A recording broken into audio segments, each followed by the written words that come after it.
What's up, everyone? This is KITCHEL 130, and I apologize for being away from you guys for so long. School has started to get the best of me a little bit, but finally got some time here on a Friday. What a crazy game last night in Missouri. The Tigers and Huskers were going at it in a big, huge Big 12 North battle. Important implications on the line in that one. Get to that one in a second.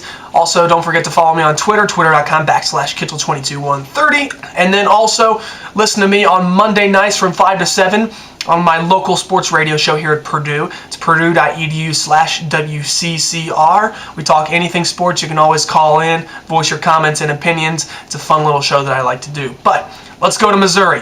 The Tigers and Huskers, it had rained like crazy in Missouri land, and that's right, 5 inches of rain on Thursday, that entire day. So the fans, they had to get out their noodles and their floaties, but Blaine Gabbert didn't need all that. He ran right up the middle of the final play of the first half, a yard out. Missouri's up 9-0 at the half. Now they're up 12-0 in the fourth quarter when Nebraska gets it going. Zach Lee, Niles Paul, this kid is one heck of a receiver. 56 yards on 3rd and 8. Huskers close the gap. It's 12-7. Blaine Gabbert had a great season coming into this game. Then he found out that he had some problems throwing the football when Ndamukong Suh, right in the middle, big Mr. Suh, brings it down. Gabbert's first pick of the season, and it was an important one because Nebraska would translate it to points.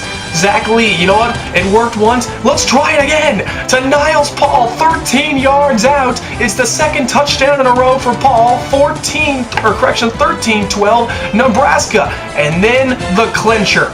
Lee to tight end Mike McNeil. Took a while to develop, but Nebraska, I say it again, they're the most underrated team in football. They win 27-12. So, that was a short highlight. You know what? Let's go ahead and count down last week's 10 best in college football. It's the top 10 of the week. Number 10, we go to Miami. And this is Mr. Harris. That's right, Ja'Cory Harris to Travis Benjamin. 38-yard touchdown. Miami gets a huge win at home against Oklahoma, 21-20. Number 9, Virginia Tech and Duke. Tyrod Taylor, Jared Boken, that's 28 yards. Virginia Tech had to hang on in that one to beat Duke, and they went 34-26. Buckeyes had no problems with IU, and that was easy to see from the start. Prior to DeVere posing on a nice little post route to the end zone, Buckeyes win with relative ease. Number 7, Michigan and Michigan State. They battle for the Paul Bunyan Trophy, not the axe. Tate Forcier, Tater Force to Daryl Stoneman. Look at him go. The sophomore down the sidelines to the end zone. We would have more from this game later. Number 6, we go to Chestnut Hill, Boston College, and Florida State. The Eagles were playing for Mark Herzlich, still recovering from cancer. Montel Harris, this touchdown would be the winner from 42 yards, and watch him squeak inside the pylon right there. The Eagles get an emotional and huge win. They go to 4-1 on the season. How many people thought they would have such a great season after not having a returning quarterback? Number 5, Iowa had some trouble with Arkansas State, but they didn't have any troubles on this play. Ricky Stanzi finding Marvin McNutt for the score. Hawkeyes win by 3.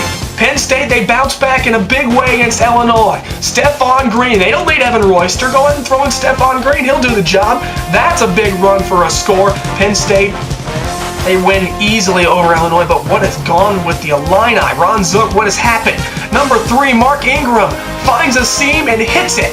Alabama all over Kentucky in a big way in Lexington. Number 2, C.J. Spiller. Probably one of the best athletes in the country next to Trenton Holliday and his teammate Jacoby Ford. Well, it looks like he's going down here. But no, Maryland couldn't bring him down, and there goes C.J. Spiller. Actually faster in real life than you can imagine, and that time fast forward it for a touchdown. Number 1, though, it's the freshman Larry Caper, finishing off Big Brother Michigan in a big way. Michigan State upsets previously unbeaten Michigan 26-20 in East Lansing. That is your 10 best plays from this past weekend. So this coming weekend in college football, some huge matchups on the slate this week. Big, important games in conference. We start off first. Virginia Tech hosts Boston College. Hokies will win. Boston College still on that high after beating Florida State. Remember, the Eagles 4-1 coming into this game, but the Hokies, great home field advantage. They won't have any problems. Penn State will easily beat Eastern Illinois, but be careful. Eastern Illinois 4-1 in the season. Yes, they're an FCS school. Penn State, I'm still not sold on them. I don't know what's going on with them right now. Auburn has a big matchup on the road at Arkansas. I think they win barely, but it's going to be close. Arkansas, great team this year. Bobby Petrino seems to have things working in Arkansas now, and Pig Sooie will keep that game close against a very good Auburn team that's still underrated. Kansas, no problems with Iowa State. South Carolina should beat Kentucky easily. Oklahoma State's going to have to go into College Station and beat a pretty good Aggies team that's better than expected this season. They'll have to do it without Des Bryant. It'll be close, maybe by a touchdown, but Zach Robinson, he'll be able to do enough for the Cowboys to win that one. It's a big matchup in the Big Ten. Ohio State and Wisconsin. The Buckeyes will win close, but it's never a blowout when the Badgers and Buckeyes play. It always seems like it's a field goal or a touchdown game. Buckeyes hang on. Oklahoma should have no problems with Baylor because the Bears lost Robert Griffin for the season. That's not good for them. Oregon will go to UCLA and beat the Bruins. Jeremiah Masoli's finally starting to turn things around for the Ducks. Alabama and Mississippi, big game, big implication into the SEC.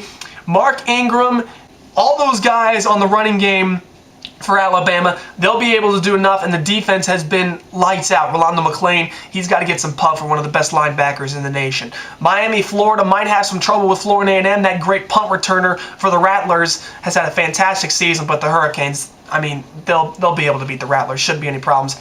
Texas will blow out Colorado. TCU might have some problems with Air Force, but the Horned Frogs will win. Florida State at home against Georgia Tech. The Seminoles just seem to be in free fall right now. I don't know what seems to be going on down there in Tallahassee, but Georgia Tech's going to come in there, and they're going to impose their will on that Seminole defense, and Jonathan Dwyer is going to have a big game for the Yellow Jackets. Iowa will beat Michigan at home. It could be by 2 touchdowns. The Wolverines didn't look very composed on the road at Michigan State. They had to come back with Tate Forcier to try to win that game. Obviously wasn't enough.